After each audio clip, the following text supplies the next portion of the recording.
Avant de plonger dans cette histoire incroyable, pensez à vous abonner à la chaîne et à activer la cloche. Ici, chaque récit a quelque chose à dire, et vous ne voudrez pas en manquer un seul.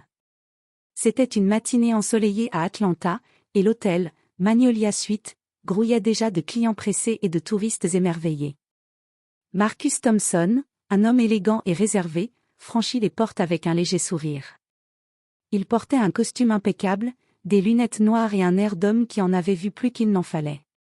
À première vue, il paraissait n'importe quel visiteur, mais derrière cette apparence se cachait le propriétaire réel de l'établissement, héritier d'un empire hôtelier et d'un zoo privé attenant. Alors qu'il s'avançait vers le hall, un des gardiens, un homme plus âgé et visiblement de mauvaise humeur, le bouscula légèrement et lança. « Sale noire, va au zoo !» La phrase, prononcée avec une familiarité désagréable, résonna comme un coup de tonnerre. Les clients à proximité se figeaient, certains levant les yeux avec incrédulité. Marcus, pourtant, resta calme. Il savait que chaque mot, chaque geste, allait bientôt se retourner contre celui qui pensait avoir le pouvoir. Car le gardien, dans son ignorance totale, ne se doutait pas que l'homme qu'il venait d'insulter n'était pas seulement un visiteur, mais le propriétaire du zoo et de l'hôtel. Un silence pesant s'installa. Les clients regardaient, certains chuchotant.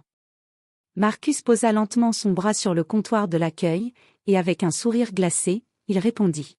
« Oh, tu ne savais pas à qui tu parlais. Je vais te montrer ton nouveau rôle. » À ce moment précis, il était clair que la situation allait dégénérer, mais personne ne savait encore comment l'humiliation allait se retourner en une leçon magistrale. Marcus Thompson avançait calmement dans le hall de l'hôtel, son regard glacial suivant le gardien. L'homme, une cinquantaine d'années, portait un uniforme froissé et un air de supériorité mal placé.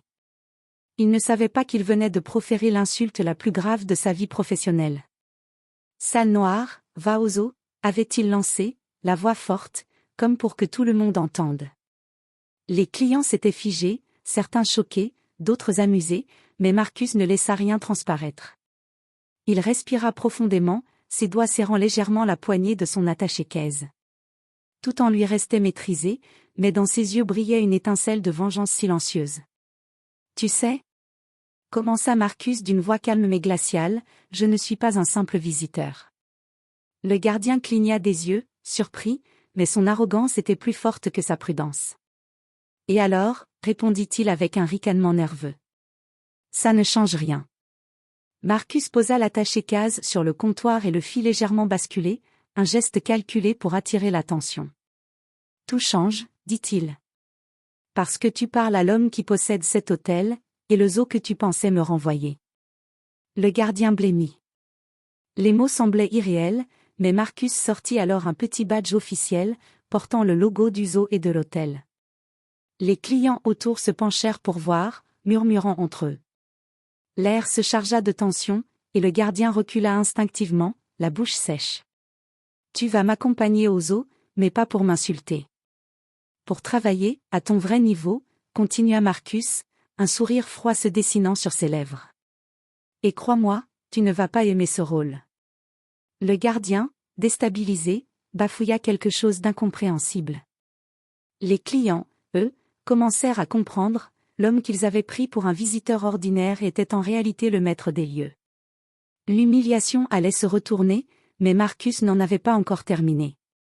Alors qu'il se dirigeait vers la sortie, Marcus jeta un dernier regard au hall animé, comme pour dire silencieusement, « Aujourd'hui, la leçon commence. » Le trajet jusqu'au zoo se fit dans un silence pesant. Le gardien, qui s'appelait en réalité Henry Collins, regardait droit devant lui, incapable de décrocher un mot. Il se sentait humilié, vulnérable, mais ne pouvait rien faire, Marcus était maître du lieu. Dès qu'ils franchirent l'entrée, Marcus le fit s'arrêter devant les enclos des animaux les plus impressionnants. Lions, tigres et éléphants semblaient paisibles, mais pour Henry, le poids de la situation rendait chaque cri et chaque rugissement terrifiant. « Bienvenue dans ton nouveau poste. » annonça Marcus calmement, mais chaque mot résonnait comme un coup près. « Aujourd'hui, tu ne diriges rien. Tu n'es pas au-dessus de qui que ce soit. Tu travailles ici. Tu nourris, tu nettoies, tu obéis, et tu apprendras à respecter les autres. Henri tenta une réplique, sa voix tremblante. Je n'ai jamais fait ça. Marcus sourit, mais c'était un sourire glacial, sans compassion. Exactement. Et c'est pour ça que tu vas apprendre. Tout ce que tu pensais savoir sur le pouvoir, sur le respect, va changer aujourd'hui. La première tâche fut simple, mais humiliante, nettoyer l'enclos des singes. Alors que Henri ramassait les déchets, les clients du zoo qui passaient l'observaient, chuchotant entre eux. Certains le reconnaissaient comme le gardien arrogant de l'hôtel, et l'ironie de la situation les amusait. Puis Marcus l'amena devant le bassin des crocodiles. Ici, tu verras ce que c'est que la peur.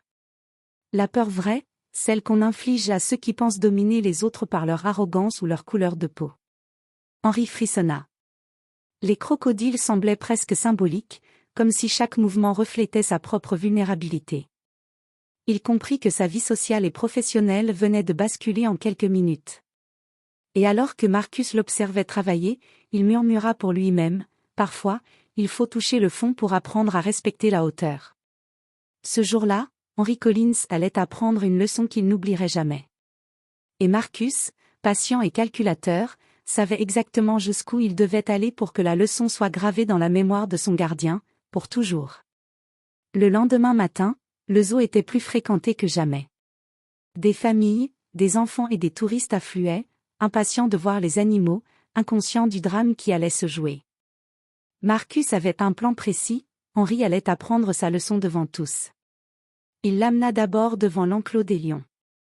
Aujourd'hui, tu vas présenter les animaux aux visiteurs, et répondre à leurs questions, dit Marcus calmement.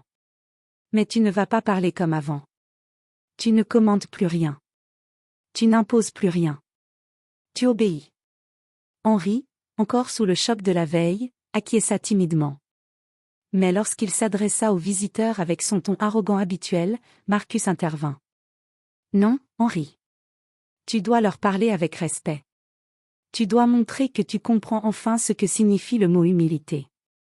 Henri se tut, rouge de honte, tandis que Marcus lui montrait la bonne manière de présenter chaque animal, corrigeant sa posture, son ton et ses gestes.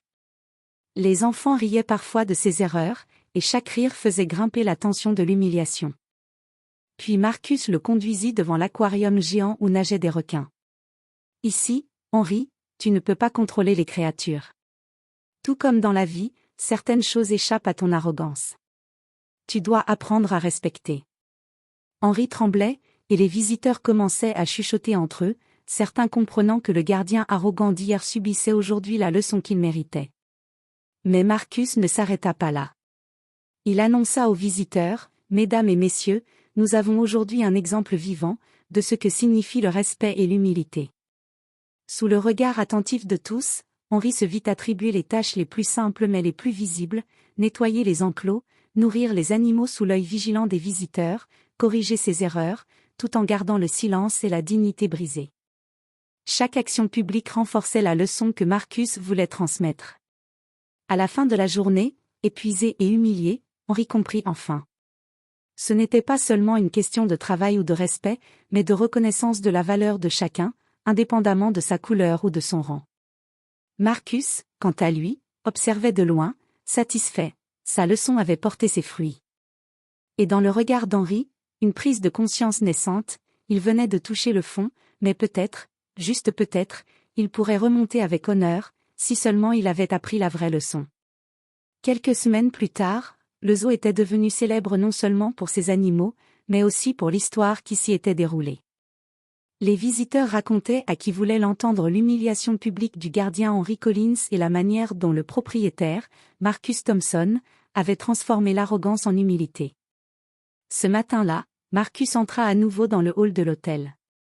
Henri était là, comme d'habitude, en train de vérifier les réservations. Mais cette fois, quelque chose avait changé, son regard n'était plus arrogant. Il était mesuré, presque respectueux. Marcus s'approcha, sourire aux lèvres, mais cette fois-ci, il ne voulait pas humilier. Il voulait montrer la véritable leçon, la transformation est possible. Henri, dit-il doucement, tu as fait des progrès. Henri baissa la tête, incapable de trouver les mots. Je comprends maintenant, monsieur Thompson, je regrette profondément mes paroles. Marcus hocha la tête. Je ne voulais pas seulement te punir. Je voulais que tu comprennes que le respect et la dignité ne s'achètent pas par l'arrogance. Ils se gagnent chaque jour, par chaque acte. Puis, avec un geste inattendu, Marcus tendit à Henri un nouveau badge, cette fois, officiel, en tant que coordinateur adjoint du zoo, avec des responsabilités réelles et un rôle reconnu. Montre ce que tu as appris, dit Marcus. Mais cette fois, sans peur, ni arrogance. Henri sentit ses yeux s'humidifier. Il venait de passer de l'humiliation totale à une opportunité de rédemption. Le public, les visiteurs et les employés avaient été témoins de sa chute, et maintenant, il avait la chance de se relever avec honneur. Marcus, quant à lui, retourna dans son bureau surplombant le zoo et l'hôtel. Il observa les visiteurs, les animaux et Henri travailler avec soin. Un sourire satisfait apparut sur ses lèvres. Il savait que la leçon avait été bien apprise. Et dans le calme retrouvé du zoo, une vérité éclata, le pouvoir ne réside pas dans l'insulte ou la supériorité, mais dans la patience, la justice et la capacité à transformer les erreurs en leçons de vie. Henri, désormais conscient de ses fautes, s'était trouvé lui-même à travers l'épreuve. Et Marcus, discret mais maître de son empire, savait qu'il venait de changer une vie, pour toujours.